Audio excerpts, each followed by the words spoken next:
So I will start off with a couple of just procedural moves in addition to the moves we made earlier in the week. Tressway and Kane Medrano are both dealing with injuries, so they won't be dressed up tomorrow. Tress suffered a pectoral injury. He'll be rehabbing off to the side. It's not expected to keep him out for an extended period of time, though, so not too worried about that. And then the same thing with Medrano, just a minor hamstring training in the offseason, and he should be back shortly. So those are the two pieces of news, and I'll hand it over to DQ. All right, for me, reporting day, the first thing that I noticed so it was the energy, but this looks to be a team that is in very good physical condition. You could just see this is a lot of guys that absolutely work their asses off to put themselves in a good space. Leaving in the spring, it was not, you're going to play your way back into shape. And so we knew that conditioning was going to be key. And so that fired us up for sure. But nobody's more pumped than me and the guy sitting next to me to get this thing rocking with the team. And so let's get it rocking with you guys. And so tonight, just if you could, it's me or to Adam, it'd kind of be easier that way. So John, if you want to kick it off, let's get it rocking. Okay, well, I guess for both you guys had to make a decision yesterday with Ben Steele, your tight ends coach. Just curious, what went into that decision to release him versus keeping him around? Right on. Yeah, I'm not going to lead on that. And so I know the team issued a statement, and we definitely wish Ben the best, him and his family. So best decision for us at the time. We're excited to get rolling. On training camp tomorrow, Wes Welker will be working with the tight ends, and that's how we'll proceed forward. Yeah, certainly really wish the best for Ben and his family. A lot of thought was put in that decision, and, it's just it was unfortunate, but, hopefully the best for him and his family. And then for Adam, looking at the roster, specifically, I guess, receiver, right? Mm-hmm. That's been a big topic, of course, in the offseason here, and you had talked about wanting to surround Jaden with as much talent as possible. How do you feel you've done that this offseason? Do you feel you still need to add more, and are there still possibilities that exist for that? Yeah, I think I'd start by saying, really happy with what we've done in the offseason, throughout the offseason. Our staff did a great job working together and identifying guys that would help us both offensively and defensively. Specifically wide receiver-wise, I think I've said to you guys before, really happy with who's in that room. Really happy with how the guys progressed in the offseason and stepped up, and I think they're going to take another step in this training camp. But just like with any other room, any other place, if we have ways to get better, we're always going to look into that and really assess the decision if it's the right move for our team or not. And if we do think it is, then we're not afraid to do that. Just for clarity, is Welker's title changing at all, or he's going to work with the tight ends? We haven't discussed all the way through yet, but that's where we're headed in that space. He's working with the tight ends moving forward here. Okay. As a cornerback, how do you feel generally about the depth there, starter level talent, et cetera? Are you guys comfortable with that group overall? We are, and it's actually a deep group that we feel going into Nikki. And so I think kind of the secret sauce is how do we fit in, who's going to play inside, who's going to play outside, how can we work through that? And I think that in itself is going to be some intrigue, and it'll take a few weeks for us to get to that space. So much of seeing different looks, different plays, it'll take us a minute to go.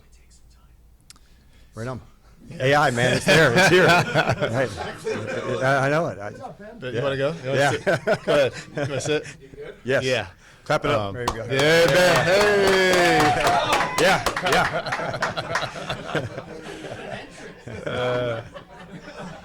Gotta have a little fun. Yeah.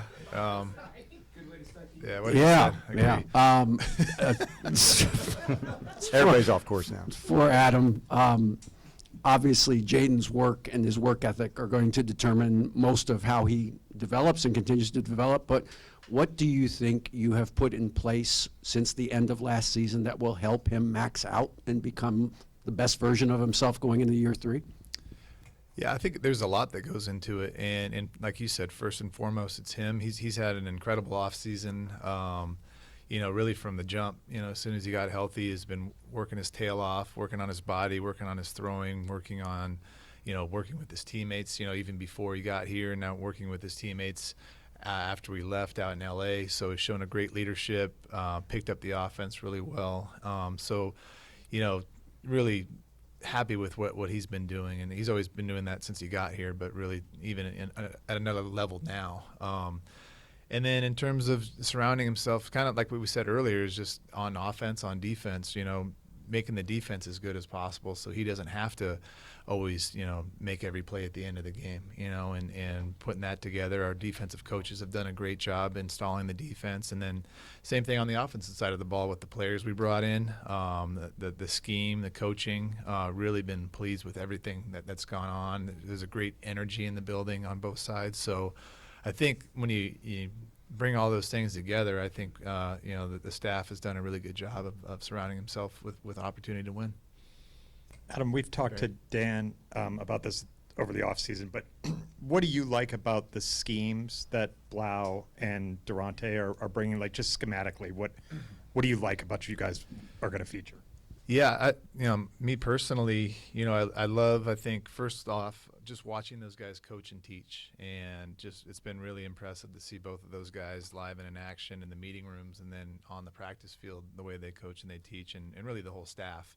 Obviously, it starts with Q at the top and then those guys as it trickles down. But then offensively, we're going to be more multiple. We have, a lot of different personnel groupings and a lot of different ways to attack you. I think, it really, it's more quarterback friendly, I think, in a way, and I think that'll really help Jaden. Like I said earlier, he doesn't have to always make a play. We're going to try to scheme up things and have answers, so he doesn't always have to make a play. And I think the same way on defense. The defense is designed to, you always want to have the pen last. And so the defense, we have a lot of different ways to attack you and different things we can change up. So, we have answers, going into the play and then, during, like, at the line of scrimmage as well. So, couldn't be happier with how everything went in the offseason. Really, really excited for it, really. Adam, when it comes to the receiver position, Terry McLaurin is probably the only player that you would lock in as a starter at this point. What made you guys comfortable going into training camp, having that position be, pretty wide open as both at slot receiver and on the outside in terms of competition and seeing where that leaves you in terms of who ends up starting? Yeah, I think just watching those guys, the way they work, the way they've worked in the classroom, and really, I'm glad you pointed out Terry. His leadership has been fantastic, like throughout the offseason and carrying the young guys along and teaching them and coaching them and being that type of a guy in the room. But just the way the guys have progressed, how much we've invested in that position in terms of draft capital, I think we've invested a lot. And then our guys have done a really good job in the free agent market too, bringing in some real good competition there. So what it does is create great competition, and great competition will, the cream will rise to the top. So I'm confident that those guys will all take a step up. Adam, what's your process going through getting this roster from 90 to 53? How involved are you in the day-to-day and figuring out who should be there and who shouldn't be?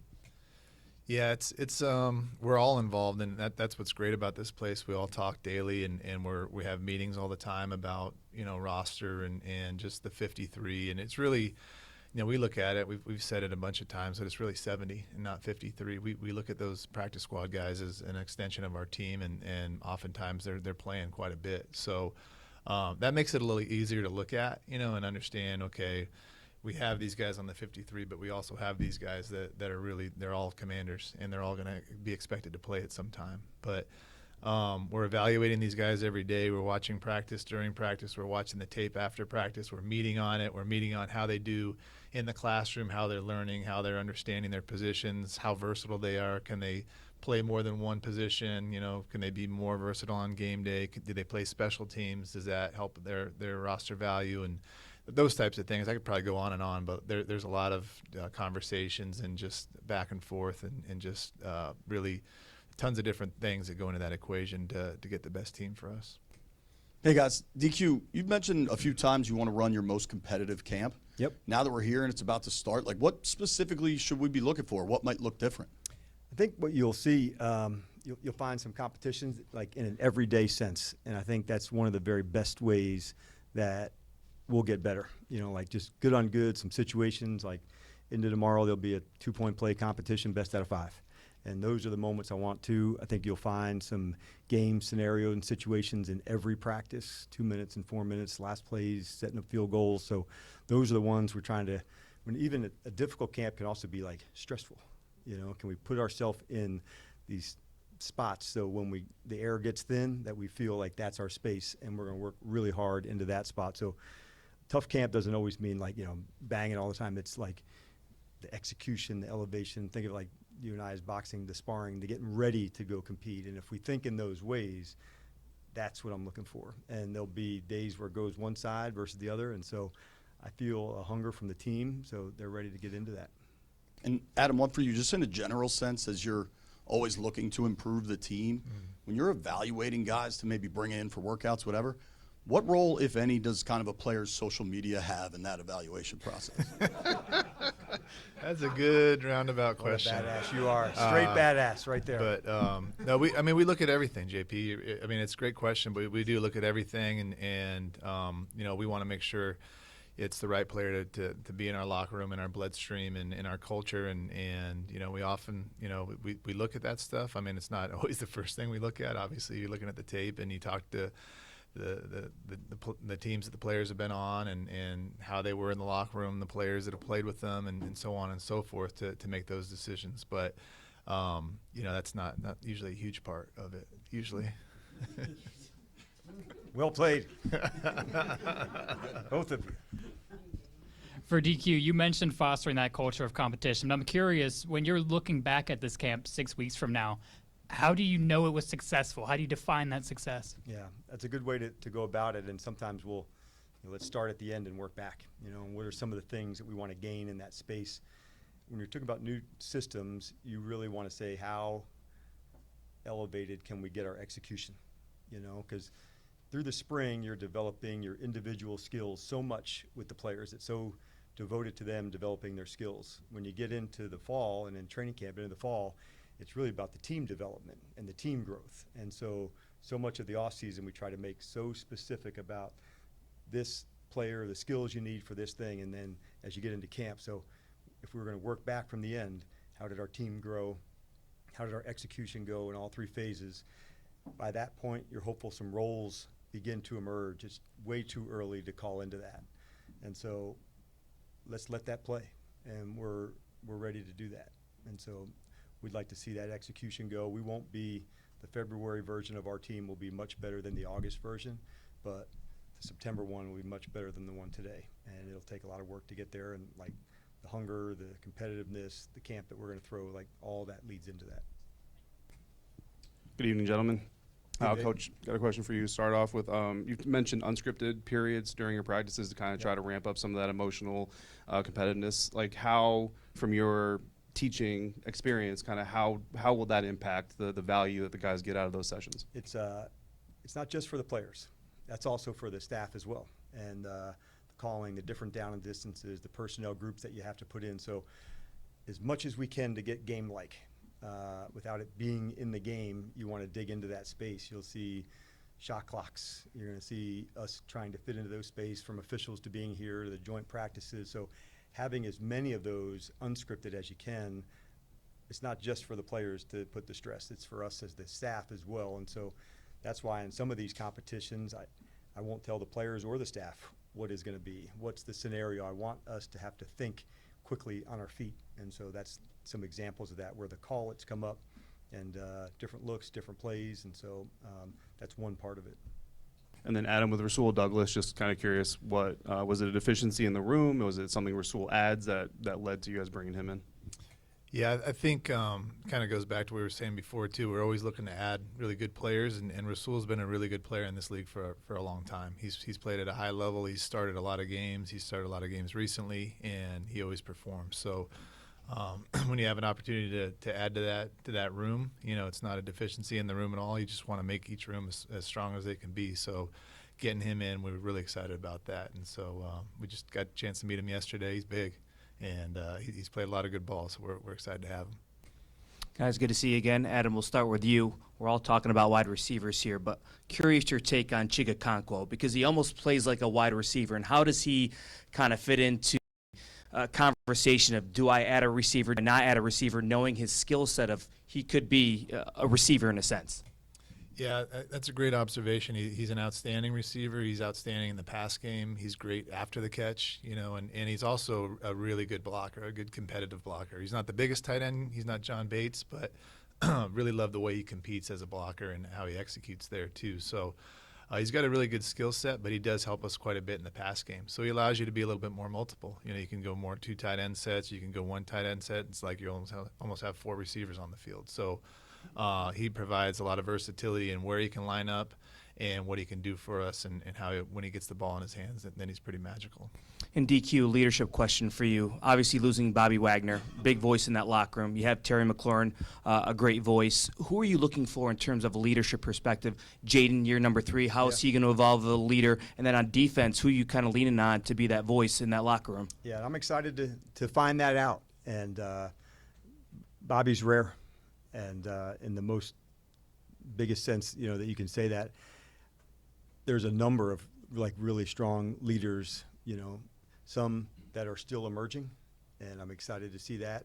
This offseason, you felt Samer still in every sense of the way. You felt Robertson in the, you know, in his sense of like the way he wanted to compete. Luvu has that to him in that same space. So as we're going into that spot, Reeves has always been somebody that I've looked at as a leader, more on teams, but on the defensive side. But there's a number of guys that I'm looking to see take that step, and sometimes you need that spot to be available to do that.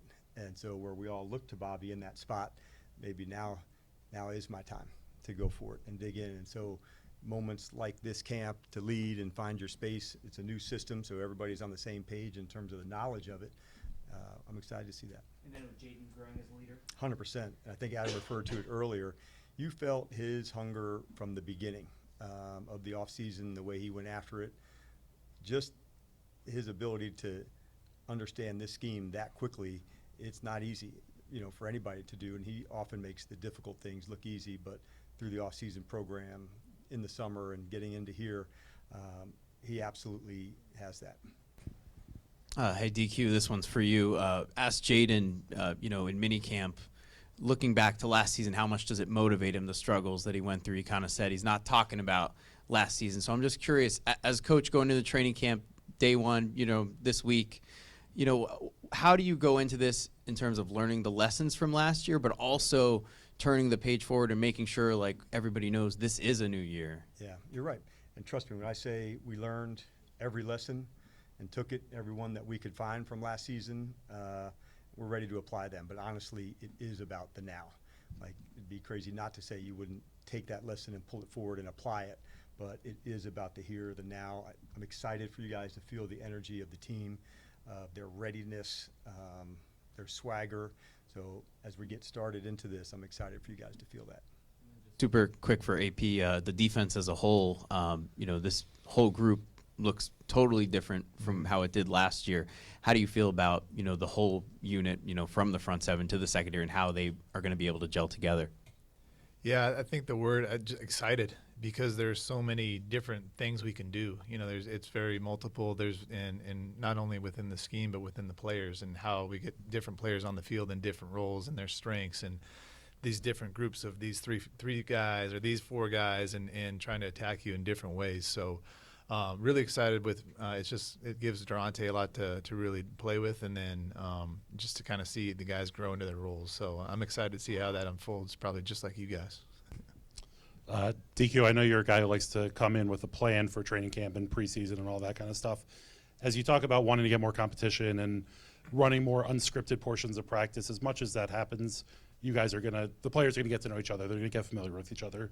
So as you have 2 new coordinators and you're going into the joint practices and preseason, how much will, I guess, kind of usage be different than maybe in years past, based on the fact that there's a lot of new faces and new concepts and new voices in the players' heads and all those things as you go into camp? Well, for sure, like in the 2 joint practices, those are good opportunities where there's new looks, new players, new matchups. So Adam and I, we both like that and what that is. And so this year we have Miami that's going to come here. We're looking forward to them being here. We'll also do the one at Baltimore. So those are important evaluation days. You know, like we were talking about the selection of the team earlier, and the selection is ongoing. And so moments of competition like that, going against one another, other teams, it all kind of is a big part of it. But at the end of it, I think it still comes down to the execution, the growth, and see where these guys can take it. But like as far as playing more in the preseason or not, that's something that we haven't, dug into at this point this year. There wouldn't be any more or less, from a philosophy standpoint. For both of you, in terms of some of the guys who are on PUP list, namely Trey Amos, I know you don't have to talk about the injuries, but can you shed any light as to why he's still out? Because the timeline seemed like maybe he should be back by now. Yeah, I think with Trey, he's doing really well. I think the first thing I'll say is he's been outstanding in his rehab and really, taken all the things that the medical team has asked him to do and done them really, really well. With him, just had a little soft tissue soreness in the off season, so we wanted to just take it slow. So he's doing really well right now. Just had a report on him earlier. He should be back soon as well. Just wanted to be overly cautious there, but he's doing great, and he'll be back pretty soon. And then Adam, for you as well, it's fair to say when you came in here in 2024 that the roster was not in a great position. You've now had 3 off seasons. How close do you feel you are to getting it? I know it's always a work in progress, but how close do you feel you are to getting it where you want it to be? Like you said, it's always a work in progress, and it's always, you always want to keep trying to find ways to make it better and different avenues to do that. So what I can say is that I'm really excited about this team, really excited about the players we've added, the players that have come in here, and the players that were here before us that are still here now that have really all grown in their own ways too. So this is, every year I feel like you say you're really excited. This year I'm as excited as I've ever been, and really, there's a ton of great energy here from all aspects of the building to really see how this is going to unfold, and I'm excited to see it. So feel really good about it, Ben. Hi. Hi, Adam and Coach. Coach, this is for you. As far as learning the offense and the defense, where do you see the players at with learning on both sides of the ball as they head into 2026? Yeah. It started into the off-season program from the learning standpoint, into the classroom, the teaching, and so could that be in the NFL today where you're adding players to it? It has to be relatable. It has to be learnable. It also has to be from the teaching standpoint, something that they can give back to you. So I thought they worked hard in that sense to get the system in place. And now over and over and over, can we get those repetitions down? Usually you start with a bigger volume, and then you start pulling down about the things that you really want to feature. And so that'll take a few weeks for us to get into that. David and Durante, we have like a 11 or 12 day install schedule that we go through, and you start paring down after that. But it'll take a few weeks for us to put the whole package in again. They've gone through it entirely once, and we'll go through the whole system again. Now adding different people into it in the spring, maybe somebody was banged up, didn't get enough, or vice versa. And so it is a big part of that process, and I'm excited to see where they can take it. And starting out tomorrow, what would be the major emphasis that you want to hit the ground running, and the message to the team as they get started? Yep, we had talked right off the bat, because we have like practice habits that could really separate us. And for us to really play well, we know how important that is. That's the attention to detail, the specifics at, the skills to isolate for this play. And if we can get to that space over and over again, that's what we're looking to do. But I think what you'll see tomorrow is like fantastic energy from the group. I think you're going to see real speed, and we're going to try to feature that in the best ways. Tomorrow and the following day are going to be a big red zone emphasis. And so that's part of our ramp up as we're going to go, as opposed to the old days. You just went, as fast and as hard as you can from day one. And so it takes about a week to really get the whole ramp up process underway.